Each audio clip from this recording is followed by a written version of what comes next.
आज हम आपको एक वीडियो का क्लिप दिखाते हैं जिसमें अभिसार शर्मा जी कितने अच्छे अंदाज में उन्होंने बता रहे हैं कि कन्हैया कुमार जी को थप्पड़ किस तरह से मारा गया। तो भारतीय जनता पार्टी ऐसे चुनाव जीतना चाहती है। पूर्वी दिल्ली की तरफ से कांग्रेस के प्रत्याशी कन्हैया कुमार पर हमला हुआ है। उन्हें एक ऐसे व्यक्ति ने थप्पड़ मारने की कोशिश की है जो मनोज तिवारी के साथ एक मंच पर दिखाई दिया था। सबसे पहले दोस्तों, तस्वीरों के जरिए मैं आपको बता रहा हूं कैसे एक व्यक्ति जो है वो कन्हैया की तरफ बढ़ता है और उसको माला पहनाता है और उसके बाद कन्हैया को थप्पड़ मारने की कोशिश करता है। जी हां, सिर्फ कोशिश, क्योंकि वो कामयाब नहीं हो पाया है। मगर चुनावों के दौरान इस तरह की कोशिश, क्या इस हमले के पीछे भारतीय जनता पार्टी का हाथ है? क्या इस हमले के पीछे कन्हैया के खिलाफ वो झूठा प्रोपेगेंडा है जो पिछले 8-9 सालों से चलाया जा रहा है कि कन्हैया कुमार जो है वो देशद्रोही है? वाकई शर्मनाक तस्वीर है दोस्तों, शर्मनाक तस्वीर है। ये बता रहा है कि ये भारतीय जनता पार्टी की बौखलाहट है और उसके अलावा कुछ नहीं। चुनावों के दौरान आप एक व्यक्ति पर हमला करवा सकते हैं। इस मामले की जांच होनी चाहिए और जरूर होनी चाहिए दोस्तों। मैं आपको बतलाना चाहता हूं कि जिस व्यक्ति ने कन्हैया कुमार को थप्पड़ मारने की कोशिश की, ये वो व्यक्ति है दक्ष चौधरी, इसका नाम बताया जा रहा है। अब मैं आपको एक और तस्वीर बताना चाहता हूं जिससे दूध का दूध और पानी का पानी हो जाता है। पूरे स्क्रीन पर देखिए, आप देख सकते हैं मनोज तिवारी को भाषण देते हुए एक मंच से, और इसी मंच से उनसे 2 आदमी छोड़कर एक व्यक्ति बैठा हुआ है जिसे हमने रेड सर्कल में बताया हुआ है। यही दक्ष चौधरी है दोस्तों, जिसने थप्पड़ मारने की नाकाम कोशिश की, और यहां पर वो मंच पर मनोज तिवारी के साथ दिख रहा है।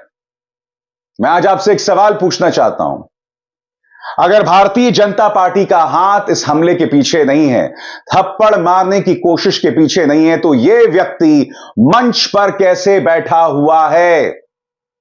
और आप जानते हैं दोस्तों, सबसे शॉकिंग बात, इस व्यक्ति के खिलाफ पुलिस केसेस दर्ज हैं पहले से। यह व्यक्ति आपराधिक इतिहास का है।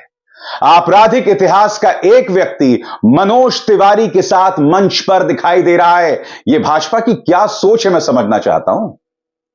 क्या आप हुंडई से चुनाव जीतना चाहेंगे? और आप लोगों के जहन में सवाल होगा कि जिस व्यक्ति ने थप्पड़ मारने की कोशिश की, दरअसल वो कौन से आपराधिक मामले हैं। मैं आपको बतलाना चाहता हूं, इस व्यक्ति को हाल ही में गाजियाबाद पुलिस ने गिरफ्तार किया था, माहौल बिगाड़ने की कोशिश में, क्योंकि यह गलत तरीके से मस्जिद में घुस रहा था और इसके खिलाफ धारा 151A, 295A, 323, 504 और 506 के अंतर्गत केसेस दर्ज हैं। यह देखिए वो खबर, गाजियाबाद में माहौल बिगाड़ने की कोशिश, गाजियाबाद की मस्जिद में जूते पहनकर घुसे लड़के। यानी कि कुछ लोग नमाज अता कर रहे थे, आप जूते पहनकर घुसे, आपको किसी की तौहीन, बेइज्जती, अपमान करना था, आप इस तरह की हरकत कर रहे थे। मैं आपको बतलाना चाहता हूं उस वक्त पुलिस ने इनके बारे में क्या कहा था, सुनते हैं। कल दिनांक 26/2/24 को एक ट्वीट के माध्यम से यह सूचना प्राप्त हुई कि थाना टीला मोड़ के गरिमा गार्डन स्थित मदीना मस्जिद में कुछ गैर सामुदायिक लड़के जूते पहनकर प्रवेश कर गए हैं। इसकी गंभीरता को देखते हुए तत्काल ही जांच कराई गई तो इसमें सत्यता पाई गई। उसके बाद तत्काल ही मुकदमा पंजीकृत किया गया एवं छानबीन शुरू कर दी गई। आज सुबह दोनों अभियुक्तों अनु चौधरी एवं दक्ष चौधरी को गरिमा गार्डन से गिरफ्तार कर लिया गया है एवं पुलिस द्वारा आवश्यक अग्रिम वैधानिक कार्यवाही की जा रही है। और अब मैं आपको एक वीडियो दिखाना चाहता हूं दोस्तों। इस वीडियो में आपको नारे सुनाई देंगे और इस वीडियो में आपको हल्का सा सुनाई देगा कि कोई कह रहा है, जो वीडियो रिकॉर्ड कर रहा है, कि कन्हैया पिटने वाला है। बहुत ही हल्की सी आवाज है, मैं नहीं जानता हूं आप सुन भी पाएंगे कि नहीं, मगर बहुत ध्यान से सुनना पड़ता है। इस वीडियो को देखिए। यह वीडियो थप्पड़ मारने की कोशिश से बस कुछ देर पहले का वीडियो था, सुनते हैं। जिंदाबाद जिंदाबाद जिंदाबाद जिंदाबाद जिंदाबाद जिंदाबाद जिंदाबाद। कन्हैया पिटने वाला है। कन्हैया पीटेगा। पता नहीं, बार कॉल कर रहा है।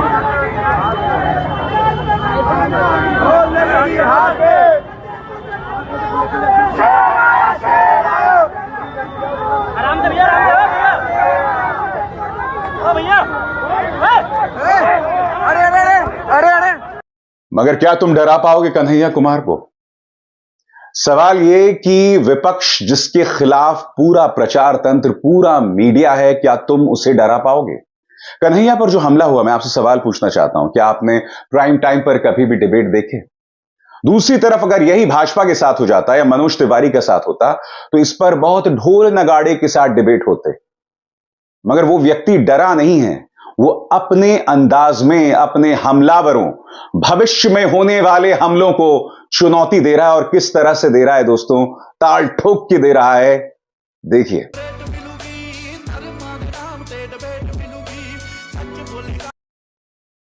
मैं आज एक सवाल पूछना चाहता हूं, कन्हैया कुमार की वजह से भाजपा इतना असुरक्षित क्यों महसूस करती है? आज से नहीं, कई सालों से। इस व्यक्ति यानी कन्हैया कुमार ने इससे पहले गिरिराज सिंह को असफल चुनौती दी थी जिसमें वो हार गया था। मगर उससे पहले लगातार कन्हैया के खिलाफ एक झूठा प्रचार चलाया गया कि वो देश विरोधी नारे लगा रहा था। वो तमाम वीडियोस जो कन्हैया कुमार के खिलाफ बनाए गए वो झूठे थे।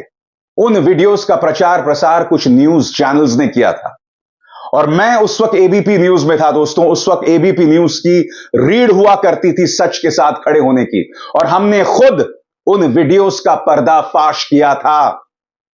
लगातार एक व्यक्ति के खिलाफ आप देशद्रोही देशद्रोही देशद्रोही बात कहते रहते हो। इनफैक्ट मनोज तिवारी और भाजपा खुद इन चुनावों के बारे में कहते हैं कि यह चुनाव जो है वो भारत माता की जय और टुकड़े टुकड़े गैंग के बीच में है। और जब उनसे सवाल पूछा जाता है कि वो वीडियोस तो फर्जी थे, तो वो बौखला जाते हैं। वो बौखलाए किस तरह से कुछ देर बाद, मगर देखिए कन्हैया की चुनौती से भाजपा किस तरह से हिली हुई है, देखिए। रहने वाले लोगों की समस्या क्या है? मैं तो अभी यहाँ आया हूँ आपके बीच, आप तो यहीं से रह रहे हैं। कोई लोग जो है उत्तराखंड से चल के आए हैं, कोई उत्तर प्रदेश से आए हैं, कोई बिहार से आए हैं, कोई झारखंड से हैं, कोई उड़ीसा से हैं, कोई बंगाल से हैं। अलग अलग इलाके के लोग यहाँ रहते हैं। पूरा भारत जो है वो सोनिया बिहार में बसता है, करावल नगर में बसता है। मैं बस आपको याद दिला रहा हूँ, क्या पिछली बार के सांसद जो अभी मौजूदा सांसद हैं, जब प्रत्याशी थे, कैंडिडेट थे। मैं नहीं जानता हूं कि कन्हैया जीतेंगे या नहीं, मगर मैं जो आपके सामने मुद्दा रख रहा हूं उस पर गौर कीजिए। एक व्यक्ति चुनावी प्रचार कर रहा है, उसमें वो मुद्दे पर बात कर रहा है। जहर नहीं उगल रहा है, कभी नहीं उगल रहा है, मुद्दों की बात कर रहा है। और दूसरी तरफ मनोज तिवारी सिर्फ और सिर्फ भड़काऊ बातें कर रहे हैं। मनोज तिवारी मुद्दों पर नहीं रहना चाहते हैं। उनसे जब सवाल पूछा जाता है वो बौखला जाते हैं। मैं जानना चाहता हूं क्यों। मैं आपको एक पॉलिटिक्स का वीडियो दिखाना चाहता हूं, पॉलिटिक्स डिजिटल प्लेटफॉर्म का। उनके पत्रकार नीरज झा इंटरव्यू करते हैं मनोज तिवारी से और कहते हैं कि भाई जो तमाम वीडियोस जिसका आप हवाला देते हैं वो तो झूठे थे। देखिएगा मनोज तिवारी किस तरह से नीरज झा को धमकाते हैं। यह है भाजपा की सोच, देखिए। टुकड़े टुकड़े वाली बात जो आप कर रहे हैं वो तो डॉक्टर्ड वीडियो थी, ये तो सामने भी आ चुकी है। तो ऐसा नहीं है कि ये फेक नैरेटिव एक पुश किया जा रहा है। केस क्यों चल रहा है? लेकिन सर ये तो प्रूव हो गया ना कि चैनल्स पे जो चीज चली थी वो डॉक्टर्ड थी, वो वीडियो गलत थी। केस चल रहा है और केस चल रहे हैं, सजा होगी। लेकिन काफी समय हो गया ना सर। तो जो आपके पार्टी के सांसद हैं लद्दाख के, उनकी पत्नी ने राष्ट्रीय चैनल पे इस बात को स्वीकार किया ये झूठा प्रोपेगेंडा था। इस पर क्या कहेंगे आप? ये केस चल रहा है और सजा होगी। जो देश टुकड़े टुकड़े करने वाले लोग हैं ना, और कृपया आप जैसे लोगों को उनका वकील नहीं बनना चाहिए। नहीं, मैं वकील, मैं सर सवाल ही पूछ रहा हूँ। आप जो आरोप लगा रहे हैं, केस खत्म हो गया। केस खत्म। जो जिस वीडियो का आप जिक्र कर रहे हैं सर, वो वीडियो डॉक्टर्ड है, ये तो कहा जा चुका है। अमित शाह की कल रायबरेली में रैली हुई, वहाँ एक पत्रकार को सर पीटा गया, उस पर आप कुछ कहेंगे? गलत है, पत्रकार को नहीं पीटना चाहिए। अमित शाह की रैली में ऐसा हुआ नहीं, पत्रकार को पीटना नहीं चाहिए, लेकिन आप जैसे लोगों को भी संभल के बात। और यही सोच दिखाई देती है जब दक्ष चौधरी नाम का एक व्यक्ति कन्हैया कुमार पर हमला करता है। मैं आज आपके सामने कुछ तथ्य रखना चाहता हूं दोस्तों, क्योंकि बार बार जेएनयू की उस रात को लेकर जब भारत तेरे टुकड़े होंगे इंशाअल्लाह इंशाअल्लाह के नारे लगाए गए थे, उस घटना को लेकर कन्हैया कुमार पर निशाना साधा जाता है। क्योंकि आपको याद होगा कन्हैया कुमार को गिरफ्तार भी किया गया था और फिर उन्हें रिहा कर दिया गया था। आपको याद होगा कि उस वक्त कई झूठे वीडियोस का प्रचार प्रसार कुछ न्यूज चैनल्स ने किया था, मगर बाद में वो सब एक्सपोज हो गए थे जब उनकी जांच हुई थी और यह पाया गया था कि जानबूझकर देश विरोधी नारे जो हैं वो उसमें लगाए गए थे। मगर आप जानते हैं यह एक संस्कारी पार्टी की सोच है।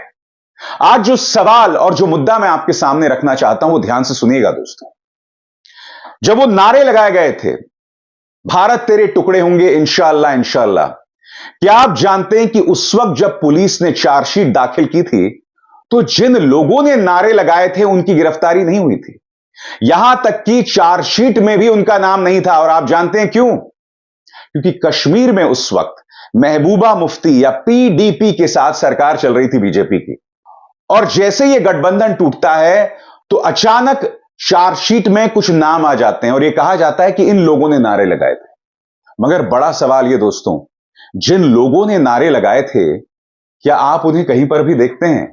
कहीं पर भी देखते हैं कि उनका जिक्र कहीं सुनते हैं? क्या वो जेल गए?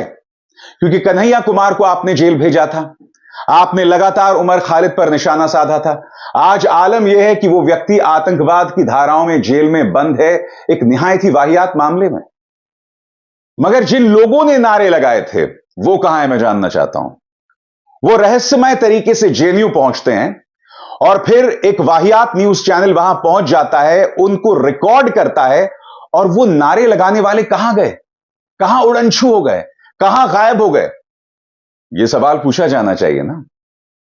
क्या यह बहुत बड़ी साजिश थी जिसके जरिए जेएनयू को बदनाम करने की कोशिश करना था, जिसके जरिए जेएनयू में नींव तैयार करना था ताकि उस पर निशाना साधा जाए?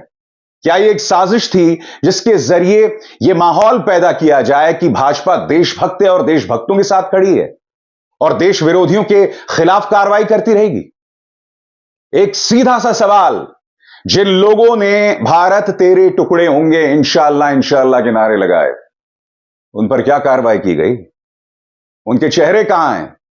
क्या किया है दिल्ली पुलिस ने उस बारे में? इस सवाल का जवाब दीजिए साहब। क्या यह एक बहुत बड़ी साजिश थी जिसके बारे में देश को अब तक नहीं पता है? काश कभी इस मुद्दे पर से पर्दा खुले। बहरहाल जो कन्हैया कुमार के साथ किया वो निहायत ही शर्मनाक है दोस्तों। वो शर्मनाक है और वो भाजपा की बौखलाहट दिखा रही है, क्योंकि जिस व्यक्ति ने हमला किया वो मनोज तिवारी के साथ मंच पर दिखाई देता है। मैं इतना ही कह सकता हूं, इस जहर से अगर आप जीत भी गए तो इसका क्या फायदा? इस नफरत से अगर आप जीत भी गए तो इसका क्या फायदा? कि कहीं ना कहीं यह उस जनता के मुंह पर करारा तमाचा है जो ऐसे नफरतियों को चुन रही है। मुद्दे पर आइए और मुद्दे पर बात कीजिए। अभिसार शर्मा को दीजिए इजाजत। नमस्कार। स्वतंत्र और आजाद पत्रकारिता का समर्थन कीजिए, सच में मेरा साथी बनिए। बहुत आसान है दोस्तों, इस ज्वाइन बटन को दबाइए और आपके सामने आएंगे ये 3 विकल्प, इनमें से एक चुनिए और सच के इस सफर में मेरा साथी बनिए।